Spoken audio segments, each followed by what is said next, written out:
All right, now let's put our attention on the latest article by the International Monetary Fund. That's Article 4. And a summary of it, they say that Nigeria has implemented major reforms over the last 2 years, which have improved microeconomic stability and enhanced resilience, according to the IMF. And the country successfully tapped the Eurobond market. We know they've already paid off the first servicing of that, and they've earned credit rating upgrade, pointing to improved confidence. Growth has been steady, but too low in per capita terms. And I guess that's one of the conversations we had on Friday, how to balance the macroeconomic wins with microeconomy, which seems to be missing at this time. So the IMF says gains have yet to benefit all Nigerians. Food insecurity and poverty have risen. Halfway through its term, the government is now focused on raising growth while adapting to the spillovers from the changing global environment. So now let's look at this. But another thing from this article is the praise that the Monetary Policy Authority has received, especially the central bank. The forex is one thing, and it was part of our conversation this morning. But now let's get the perspective of Dr. Josh Bamfo. Dr. Josh Bamfo is a partner and head transfer pricing and economic advisory services at Anderson, Nigeria. Dr. Bamfo, good morning or good afternoon. Welcome to the program. More praises for Nigeria, but it seems the praises is also at the same level with questions as to what's going on in the micro side. I'm sure you've seen this article. What are the outstanding points for you? Thank you, Indy, for having me. I think first and foremost, we need to commend IMF for recognizing some areas where the government has made some progress. So as you rightly said, the feedback was balanced. So when you look at the areas where they believe that we've made progress, number one is the fact that there's been significant progress when it comes to macro stability. And what that means is that when this current administration took over, they implemented two major policies, and we are all aware of this, and we've discussed this over and over again.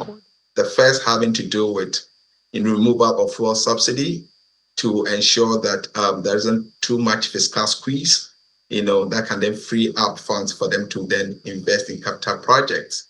And the second had to do with moving away from a fixed exchange rate regime, which pretty much meant the Central Bank of Nigeria was subsidizing the price of hard currencies to citizens of this country, and move to a floating exchange rate regime where the market forces determine the price of forex. And through that process, they've created transparency. They've also ensured that bottlenecks that hindered supply of forex into the marketplace have been taken away. And therefore, we can see some sense of credibility that the forex market provides to investors in general. In recent times, we've seen a stabilization of foreign exchange rate between 1,500 to 1,600, naira to a dollar, and that stability helps with, businesses being able to plan. So you can argue that there's been some macroeconomic stability. To add to that, our external reserves at the Central Bank of Nigeria has increased. That means that they can continue to support the stability of the foreign exchange rate should there be some spike or excess demand for forex. So that is where the stability argument stems from, and that's pretty fair. But in doing that, they've also recognized some potential challenges. The first of it being the inflation still being relatively high. We all know that the economy ended last year with inflation rate of around 34.8% December 2024. Then because of the rebasing of the CPI, it dropped significantly come January to around 24.48. Today, as of May, I think it's around 22.97%. Even though there's been some gradual decline from the 24.48 in January to May, we still see this to be a bit significantly on the high side, because the target for CBN should be plus or minus 2% off 8%.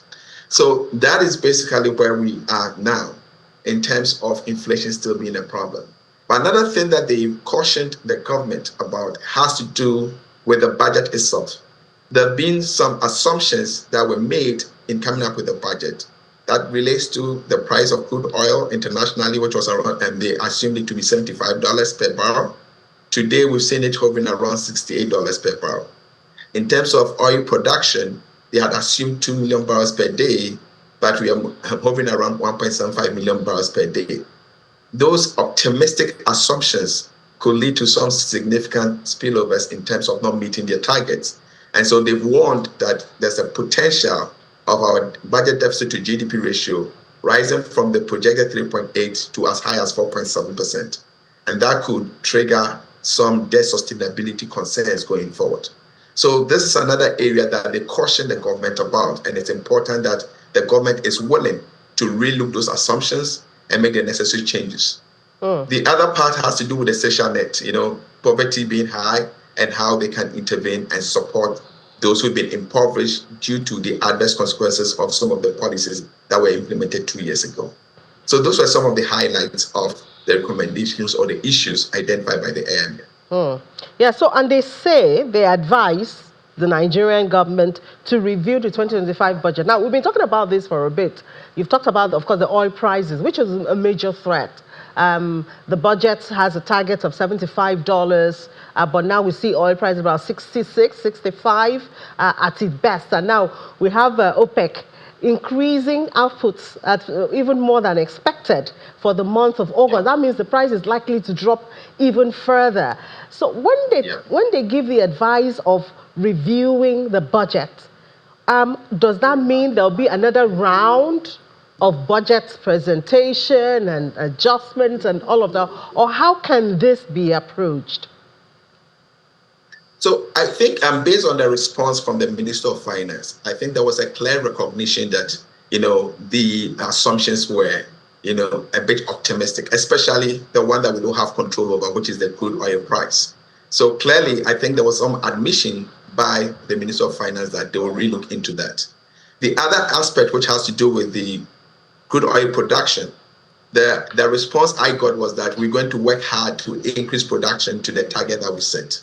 The question is, are they going to be able to achieve that, move from, let's say, 1.7 million barrels per day to the 2 million barrels per day target? For me, that is where the challenge is, because I don't think there was a clear admission by the Minister of Finance that the 2 million barrels per day target that they set were too ambitious and it's not achievable. So I think there's going to be some review as to whether they're going to review down the output target. That's a bit questionable.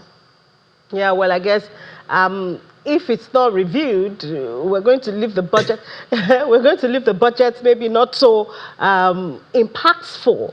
Because I even wanted to ask, at this time, I think we have about 2 or 3 budgets running. So I wonder if we're already on the 2025 budget.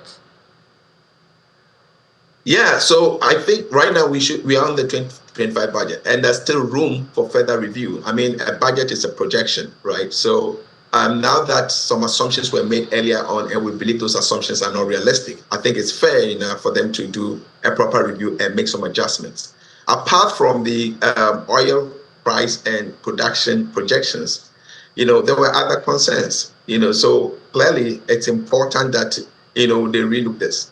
Another question they raised was the fact that are they going to be able to actually get the gains from this subsidy removal? What they've argued is that if they're able to get the full gains of the subsidy removal, that is going to add about 2% of GDP to the budget itself and therefore help reduce the budget deficit to GDP ratio. But the question is, are you going to be able to fully realize, the gains from the subsidy, full subsidy removal? So those are other questions that they actually raised. The other element of the budget has to do with recurrent expenditure versus capital expenditure. Capital expenditure are on capital projects that are supposed to spur or lead to growth. Recurrent expenditures do not really lead to growth. So what they've suggested is do some reallocation, cut down on some of your recurrent expenditures and move them to capital expenditures, make those investments happen within the course of the year so that we can get actual gains in terms of economic growth. So those are additional recommendations that has to do with the budget.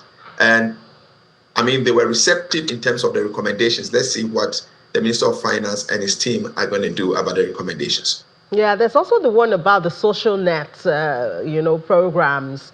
Even though I had an extensive conversation on that on Friday, I would like to get your perspective on how you think that can be solved, because that seems to be one of the reasons we see the number of poverty, even though the macroeconomic numbers are looking good, the number of the poor is increasing and the microeconomic indices are not looking good. Yeah, obviously, the first phase is to create a macroeconomic stability and move to implementing policies to generate economic growth. It's when the economy is growing at a much faster rate than population growth rate that you can have some people actually being moved out of the poverty line and above it. But that is not the case because we have inflation being elevated, still as high as almost 23%.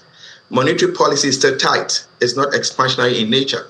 All right. And if it's tight, that means that we've not reduced interest rate to make the cost of borrowing cheaper so that businesses can invest more and create job opportunities and therefore move some people out of the poverty line. So what the IMF recommended was the need for government to have some social safety net by making some cash advances to the very poor. But we all know that there's going to be data challenges and there's going to be challenges in its actual execution and whether it to get to the right people. So it's one thing making a recommendation to help the impoverished in society. The other question is, will it be executed or implemented effectively to achieve the desired result? Truly, we have some macroeconomic stability. Inflation is still elevated, but that has not trickled down to the very poor in society. And that is where there should be some level of refocus to ensure that those below the poverty line are not struggling as much. And you talked about the gains of subsidy removal. So we've seen FAC increase. Obviously, that's as a result of that. But I wonder if we should expect any other benefits from subsidy removal. I mean, the clear benefit of the subsidy removal is the fact that the government is not going to be under extreme pressure in terms of its fiscal position. I mean, the concerns we had prior to its removal was the fact that government was spending so much to subsidize, cost of fuel to the masses, but there were leakages in the process, and people weren't getting the full benefit of it. And that wasn't even sustainable in terms of the subsidy. So government had to take it off. Now, the potential benefit is that now that we have some wiggle room in terms of fiscal space, how do we use those savings and reallocate those savings to the sectors of the economy that can actually drive economic growth and benefit the nation as a whole? But if there are also leakages in terms of the use of the subsidies that we've been able to save, then that is problematic. You've tried to solve a problem, but you weren't able to use the solution to create opportunities for the nation as a whole. So it's going to be a big question in terms of how the government can demonstrate that those savings are real and they've been reallocated to sectors that are more productive and beneficial to the economy as a whole.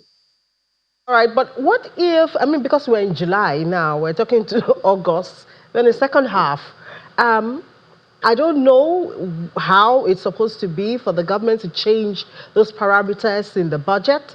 What if they don't change it? What if we just go ahead like this? What are some of the consequences? The biggest concern to the IMF in terms of the consequences, IMF is the lender of last resort. They don't like situations where governments are a little bit optimistic about their budget targets and become less prudent in their spendings and end up with huge budget deficits. And over time, those deficits add to your debt, and your debt situation becomes unsustainable. And if you cannot, it becomes unsustainable, you could have a situation whereby the global credit rating agencies can actually downgrade your credit rating for a sovereign country, and you might not even be able to access the international market if the need arises. And that could lead to some debt crisis, which a number of African countries faced post-COVID period. And luckily, Nigeria didn't go through that. Neighboring countries like Ghana actually went through that, and Ghana had to go through a tough time to get the economy back on track. So I think it's important that we listen to IMF and take this precautionary tale and then implement a budget that has been revised to reflect the realities on the ground in terms of some of these key targets, so that we are close to our budget deficit to GDP ratio target of around 3.8%. Even if you get to 4%, that is reasonable. But at this rate, IMF is projecting a budget deficit to GDP ratio of 4.7%, which is significantly high. And I will hope that the government will take that into consideration and make a few adjustments here and there to bring it down to a more reasonable target. All right. Thank you so much, Dr. Josh Bamfo, because obviously that 4.7 is a lot and it will affect our credit rating at the end of the day. Dr. Josh Bamfo is partner and head transfer pricing and economic advisory services at Anderson, Nigeria. Thank you so much for your perspective. Thank you, Ini, for having me. Bye-bye. All right, let's take a break. When we come back, we'll head to the market here on Business Incorporated. Please stay with us.